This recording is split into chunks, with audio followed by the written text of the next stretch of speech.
边一个租房的地点，飘来一阵恶臭，周围居民不堪其扰，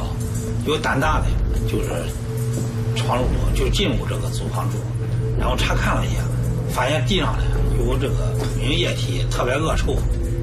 我们第一时间到现场的时候，发现这尸块在天热膨胀，然后把冰箱门顶开了。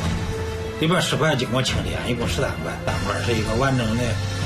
女性尸体。展开的工作，一个是调查租房，现场周围的一些监控调取，发现租房的人是一名中年男子，名叫李向斌，并确定河北籍一个叫李向斌的有这个涉案嫌疑。就是连夜奔袭1000多公里，到内蒙古嫌疑人所居住的地方去抓捕。这种在这个嫌疑人这种对自己的犯罪事实展开过人